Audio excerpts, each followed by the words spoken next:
والسلام علی رسول اللہ اما بعد۔ حضرت عبداللہ ابن عباس رضی اللہ تعالی عنہما بیان کرتے ہیں کہ میں ایک رات میں نے اپنی خالہ میمونہ رضی اللہ تعالی عنہ کے گھر میں گزاری۔ یہ حضرت میمونہ بنت حارث رضی اللہ تعالیٰ عنہ یہ اللہ کے نبی صلی اللہ علیہ وسلم کی زوج محترمہ کی ام المومنین تھی اور ان کی سگی خالہ تھی، اور ان کو شوق یہ تھا کہ رات کی میں نماز دیکھوں کہ رات کو اللہ کے نبی صلی اللہ علیہ وسلم کیسے عبادت کرتے ہیں۔ تو انہوں نے اس میں ایک حدیث بیان کیا کہ نبی کریم صلی اللہ علیہ وآلہ وسلم جب عشاء کی نماز پڑھ کر فارغ ہوئے اور گھر تشریف لائے آپ، تو آپ نے گھر آ کر 4 رکعت نماز پڑھی۔ وہاں پہ گھر آ کر 4 رکعت نماز پڑھی۔ یہ مسئلہ ذہن میں رکھیں کہ نبی کریم صلی اللہ علیہ وسلم ساری نفل نماز گھر پڑھتے تھے، تمام نمازوں کی سنتیں آپ صلی اللہ علیہ وسلم ہمیشہ ہی گھر پہ پڑھتے تھے، اور آپ نے یہ حکم بھی دیا ہے کہ اپنی نفل نمازوں کو، اپنی نمازوں کا کچھ حصہ اپنے گھر کے لیے رکھو۔ آپ صلی اللہ علیہ وسلم سے کبھی یہ بات ثابت نہیں کہ کسی بھی نماز کی سنت آپ نے مسجد میں پڑھی ہوں۔ تمام نمازوں کی سنتیں جو 12 سنت مؤکدہ ہیں اور اس کے علاوہ نوافل ہیں، قیام اللیل ہے، یہ آپ سب گھر پہ ہی کیا کرتے تھے۔ اچھا، اور ایک حدیث میں یوں وضاحت آئی ہے، وہ اس حدیث کو شیخ البانی رحمہ اللہ نے صحیح کہا ہے، فرمایا ان 4 رکعات کے بارے میں کہا ہے کہ یہ 4 رکعات کا اجر ثواب ایسا ہے جیسے لیلۃ القدر میں پڑھنے کے برابر ہے۔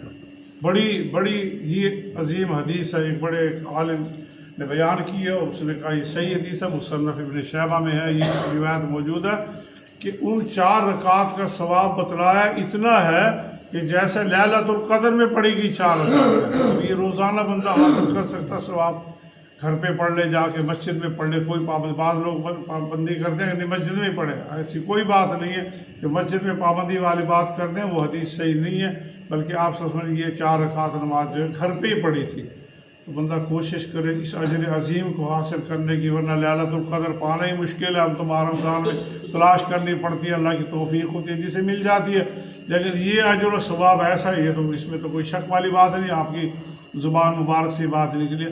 تو بندہ کوشش کرے گھر جا کر 4 رکعت پڑھ لے، تو اس کا ثواب بڑا بتلایا کہ لیلۃ القدر خیر من الف شہر، 1000 مہینے سے بہتر ہے، اور اس میں کتنا اجر و ثواب رکھا گیا ہے۔ یہ 4 رکعت نبی کریم صلی اللہ علیہ وسلم نے گھر پر پڑھی۔ بندہ کوشش کرے، ہماری میں بڑی کمی ہے کہ ہم نے بس ایک ہی تہیہ کرے گا مسجد میں وضو کرنا ہے اور مسجد میں آ کے نماز پڑھنی ہے، حالانکہ بڑے اجر و ثواب سے ہم محروم ہو جاتے ہیں۔ وہ کیا ہے؟ اللہ کے نبی نے فرمایا صلی اللہ علیہ وسلم نے، جو بندہ گھر سے وضو کرتا ہے اور گھر سے وضو کر کے نماز کی ہی نیت سے نکلتا ہے مسجد کا، ایک قدم پہ اللہ تبارک و تعالیٰ اس کا ایک گناہ مٹاتا ہے اور ایک اس کو نیکی عطا فرماتا ہے، یہ اس کا درجہ بلند کر دیتا ہے۔ صحابہ کرام چھوٹے چھوٹے قدموں کے ساتھ مسجد میں آیا کرتے تھے کہ تاکہ زیادہ نیکیاں حاصل کر لیں۔ تو اس عادت کو اپنانے کی کوشش کریں، گھروں میں وضو کریں اور گھروں میں سنتیں پڑھنے کی کوشش کریں جتنا ہو سکے، جس نماز کی بھی ممکن ہو۔ تو مجبوریت الگ بات ہے، لیکن یہ شوق پیدا کریں کہ ہم نے اللہ کے نبی صلی اللہ علیہ وسلم کی سنت پہ عمل کرنا۔ آپ نے بولا وہ گھر ایسا ہے جس میں نماز نہ پڑھی جائے، ایسے قبرستان ہے، جیسے قبرستان میں نماز نہیں پڑھی جاتی، وہ گھر بھی ایسا ہے جہاں گھر میں نماز نہیں پڑھی جاتی۔ تو اپنی نمازوں کا کچھ حصہ ہمیں چاہیے کہ ہم اپنے گھر کے لیے نکال کے رکھیں۔ نوافل نماز، قیام اللیل ہے، رات کی نمازیں ہیں، اور دیگر سنتیں ہیں۔ میں نے جیسے بتایا اللہ کے نبی صلی اللہ علیہ وسلم ہمیشہ ہی یہ 12 رکعتیں جو سنت موقع ہمیشہ گھر پڑھا کرتے تھے۔ ظہر سے پہلے 4 ہے، ظہر کے بعد 2 ہے، مغرب کے بعد 2، عشاء کے بعد یہ گھر پہ پڑھا۔ صبح کی نماز سے پہلے 2 رکعت ہیں، ان کی بڑی اہمیت ہے، اس کے لیے بڑی خوشخبری انہوں نے جو ان کو ہمیشہ کرے گا، اللہ تبارک اسپیشل اس کے لیے بڑا ایک محل اس کے بدلے میں عطا فرمائے گا قیامت کے دن، بڑا ایک گھر عطا فرمائے گا اللہ تبارک و تعالیٰ، جو ان 12 سنت موقدہ کا اہتمام کرے گا۔ تو کوشش کریں، نیکیوں کا شوق پیدا کریں، اللہ تبارک و تعالیٰ ہمیں عمل کی توفیق عطا فرمائے۔